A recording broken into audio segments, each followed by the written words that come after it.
Hello friends, welcome to savage point. நான் உங்கள் ஏஸ்க. So இந்த 2025 ஏகப்பட்ட படங்கள் நம்ம பார்த்துருப்போம். அதில் ஒரு சில படங்கள் நம்மளை டிசப்பாயிண்ட் பண்ணிச்சு, ஒரு சில படங்கள் பார்த்திங்கன்னா நம்மளை சாட்டிஸ்ஃபை பண்ணிச்சு. இப்போ நம்ம 2025 எண்டு கிட்ட வந்துட்டோம். இப்போ இனி வரக்கூடிய காலகட்டங்கள் இருக்கக்கூடிய மோஸ்ட் எக்ஸைட்டிங் ப்ராஜெக்ட்ஸ்லாம் என்ன, ஒரு பெரிய எதிர்பார்ப்பு இருக்குது. இது சொதப்புமா இல்லை ஜெயிச்சிருமா அப்படின்னு சொல்லிட்டு பொறுத்து இருந்தால் பார்க்கணும். பட் இருந்தாலும் இந்த ஒரு ப்ராஜெக்ட்ஸ் மேலே அதிகமான எக்ஸ்பெக்டேஷன்ஸ் இருக்குது. அப்படிப்பட்ட ப்ராஜெக்ட்ஸ்லாம் என்ன அப்படின்னு தான் இன்றைக்கி இந்த வீடியோவில் நம்ம பார்க்க போறோம். சரி, வாங்க நம்ம வீடியோக்குள்ள போகலாம்.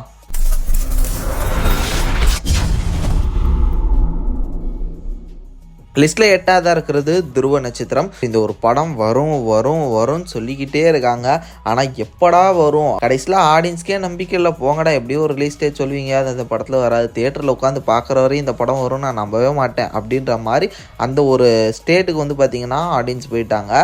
பட் இப்போ ஃபைனலி இந்த வர திவாலியில் இந்த இயர் எண்டுக்குள்ளே துருவ நட்சத்திரம் ரிலீஸ் ஆயிரும் அப்படின்னு சொல்லியிருக்காங்க. இதுவும் நடக்குமா இல்லை உருட்டா அப்படின்னு தெரியல. பட் பொறுத்திருந்து பார்ப்போம். இந்த வருஷத்துக்குள்ளே ரிலீஸ் ஆயிரும் சொல்லியிருக்காங்க. அப்படி ஒரு வேளை இருந்தால் நிச்சயமா எக்ஸ்பெக்டிங் ஒரு ப்ராஜெக்டாக இருக்கும். ஏன்னா 7 இயர்ஸ் கிட்ட ஆயிடுச்சு இந்த ஒரு படம் எடுத்து ஷூட்டிங்லாம் முடிச்சு. பட் இருந்தாலும் குவாலிட்டி வைஸ் ஒரு நல்ல ஸ்பை த்ரில்லராக இருக்குமோ அப்படின்ற ஒரு எக்ஸ்பெக்டேஷன் இருக்குது. பொறுத்திருந்து பார்ப்போம். லிஸ்ட்டில் 7ஆவதாக இருக்கிறது இட்லி கடை. இது தனுஷாரோட டிரெக்ஷன் அண்ட் அவர் நடித்து ரிலீஸ் ஆகக்கூடிய ஒரு படம். பெருசாக எந்த அளவும் இது பெரிய ஆக்ஷனோ இல்லை சைஃபை அது மாதிரிலாம் இல்லை. ஃபீல் குட்டான ஒரு ப்ராஜெக்டாக இருக்கும்னு பலரும் எதிர்பார்க்குறாங்க. லைக் பாப்பாண்டி படம் மாதிரி ஃபீல் குட்டான ஒரு படமாக இருக்கும் அப்படின்னு தான் நிறைய பேர் எதிர்பார்க்குறாங்க. ஸ்டில் ஸ்டோரியை பற்றினா எந்த விஷயமும் தெரியல, பிளாங்காக இருக்குது. இதனாலே பலருக்கும் இப்போ இந்த ப்ராஜெக்ட் மேலே ஒரு பெரிய எக்ஸ்பெக்டேஷன்ஸும் இருக்குது. அதனால் பொறுத்திருந்து பார்ப்போம். இட்லி கடை எனக்கு தெரிஞ்சு சைலண்ட்டாக தட்டி தூக்கிறோம் அப்படின்னு நான் நினைக்கிறேன். லிஸ்ட்ல 6ஆவதாக இருக்கிறது பைசன். மாரி செல்வராஜ் சாரோட டைரக்ஷன்ல துருவ் விக்ரம் நடிக்கக்கூடிய படம். இந்த ஒரு படம் பார்த்தீங்கன்னா லிட்டரலி ரெடி ஆகிட்டு இருக்கு. திவாலிக்கு ரிலீஸ் ஆகிறதா பேசிட்டு இருக்காங்க. ஸோ திவாலி ரேஸ்க்கு ஆல்ரெடி நிறைய படங்கள் வந்துட்டு இருக்கு. அதில் பைசனும் அந்த ஒரு இடத்த பிடிச்சிருக்கு. ஸோ கண்டிப்பாக இந்த வருஷத்துக்குள்ள பைசன் ரிலீஸ் ஆயிரும் அப்படின்னு சொல்லிட்டு எதிர்பார்க்குறாங்க. எப்பயுமே மாரி செல்வராஜ் படங்களுக்குன்னு வியூவர்ஸ் இருக்காங்க. லைக் அவரோட ஸ்டைல் ஆஃப் ஃபிலிமை பார்க்கக்கூடியதுக்குன்னு பார்த்தீங்கன்னா தனி ஃபேன்ஸ் இருக்காங்க. நல்ல ஒரு கண்டென்ட் பேஸ்ட் ஃபிலிம் தான் என்றைக்குமே எடுப்பார். துருவ் விக்ரம் சாக்லேட் பாயா பார்க்கக்கூடிய ஒரு ரகடான ஒரு கேரக்டரில் எடுத்து பண்ணியிருக்காரு. ஸோ என்ன மாதிரி இருக்கும் அப்படின்னு சொல்லிட்டு இந்த படம் மேலேயும் ஒரு தனிப்பட்ட எதிர்பார்ப்பு இருக்குது.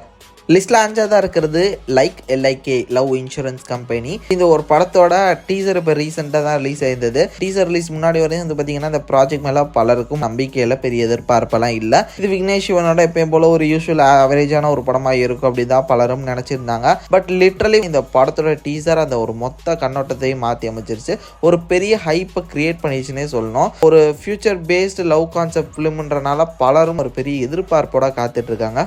மேபி விக்னேஷ் சிவனுக்கு ஒரு கம்பேக்காகவும் ஒரு டேர்னிங் பாயிண்டாகவும் இருக்கலாம் அப்படின்னு பார்க்குறாங்க. சிலர் இல்லடா ஊற்றிக்கும் அப்படின்னு சொல்கிறாங்க. பொறுத்திருந்து பார்ப்போம். பட் இப்போ ரீசெண்ட் டைம்ஸில் இது ஒரு படத்துக்கு ஒரு பெரிய எதிர்பார்ப்பு கிரியேட் ஆகிருக்கு.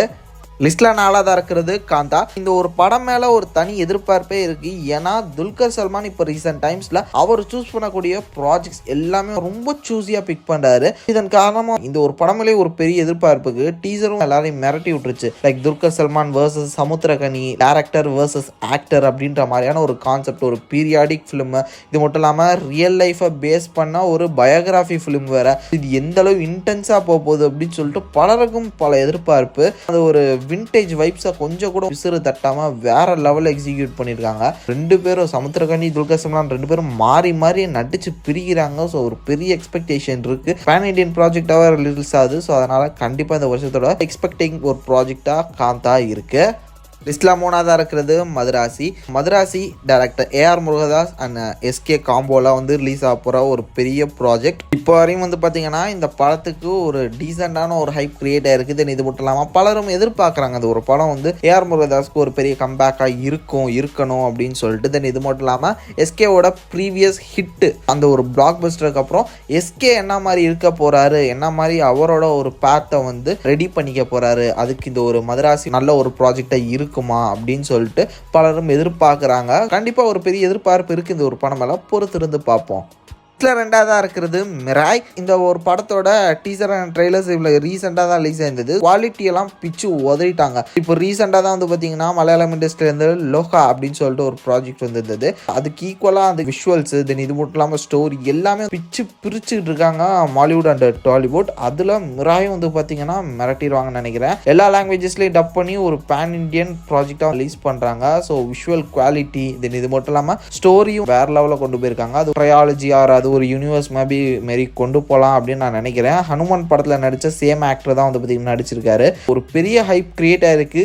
ஃபர்ஸ்ட் தெலுங்குல தான் அதிக ஹைப் இருந்தது. பிகாஸ் ஹனுமான் அந்த படத்தில் நடித்த ஆக்டர் அப்படி இப்படின்னு சொல்லிட்டு அந்த ஒரு ஹைப் இருந்தது. பட் இந்த ஒரு ட்ரெய்லர் வந்ததுக்கப்புறம் ஆல் ஓவர் ரீஜனல் லாங்குவேஜஸில் இருக்கக்கூடிய ஆடியன்ஸுக்கும் வந்து பார்த்தீங்கன்னா ஒரு எதிர்பார்ப்பு கிரியேட் ஆயிருக்கு. பொறுத்து இருந்து பார்ப்போம். ஃபைனலி நம்பர் 1 பொசிஷனில் இருக்கிறது காந்தாரா பார்ட் 1 ஆல்ரெடி வந்து பார்த்தீங்கன்னா ரிலீஸ் ஆகி ஒரு பெரிய அன்எக்ஸ்பெக்டட் பிளாக் பஸ்டராக இருந்தது. பலருக்குமே காந்தாரா அப்படின்னு ஒரு படம் வந்திருக்கு அவ்வளோதான் அப்படின்னு சொல்லிட்டு நினச்சிருந்தாங்க. பட் அந்த ஒரு படம் வந்து ஒரு பெரிய லெவலில் பேசப்பட்டு ஒரு பெரிய பிளாக் பஸ்டராக மாறிச்சு. அந்த ஒரு வெற்றியை தொடர்ந்து இப்போ காந்தாரா வச்சு லெஜண்ட் சாப்டர் 1 அப்படின்னு சொல்லிட்டு வந்து பார்த்தீங்கன்னா அது ஒரு ட்ரையாலஜி மாதிரி மேபி பஞ்சூர்லி காடை பேஸ் பண்ணி நிறைய ஸ்டோரி சொல்லலாம், அதோட ஆர்ஜின் அதெல்லாம் சொல்லலாம் அப்படின்னு சொல்லிட்டு இப்போ அந்த படத்தோட செகண்ட் சீக்வல் ரெடி ஆயிருக்கு. ஸோ அந்த ஒரு படமும் இந்த வருஷத்தோட எண்டுக்குள்ள தான் ரிலீஸ் ஆகுது. லைக் அக்டோபர் அந்த மந்த்ல ரிலீஸ் ஆகிறதா சொல்லியிருக்காங்க. அப்படி பார்க்கும்போது கண்டிப்பா ஒரு பெரிய ஆன்டிசிபேட்டடான ஒரு ப்ராஜெக்ட் தான். ஏன்னா பேன் இண்டியன் லெவலில் வந்து பார்த்தீங்கன்னா ஒரு பெரிய எதிர்பார்ப்பு இருக்கு. காந்தாராவே ஒரு லோ பட்ஜெட்ல எடுத்த ஒரு படம் தான். கிட்டத்தட்ட 300 கோடிக்கு மேல கலெக்ட் பண்ணிச்சு. ஆல் ஓவர் இந்தியாவில் எல்லாராலும் பார்த்து என்ஜாய் பண்ணப்பட்டது. அதனால ஒரு பெரிய எதிர்பார்ப்பு இந்த ஒரு படத்து மேல இருக்கு.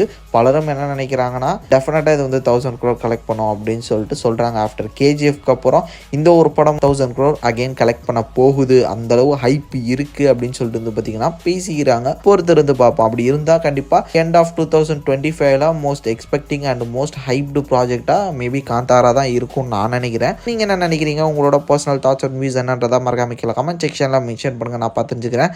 சரி ஃப்ரெண்ட்ஸ், இதே மாதிரி தொடர்ந்து நிறைய இன்ட்ரெஸ்டிங்கான வீடியோஸ் பார்க்கறதுக்கு மறக்காம நம்ம சாவேஜ் பாயிண்ட்ஸ் எல்லாம் சப்ஸ்கிரைப் பண்ணி அந்த பெல் ஐகானை ப்ரெஸ் பண்ணிக்கோங்க. அடுத்த ஒரு இன்ட்ரெஸ்டிங்கான வீடியோலாம் நாளைக்கு மீட் பண்ணுறேன். அது வரையும் tata bye bye, take care from A Square.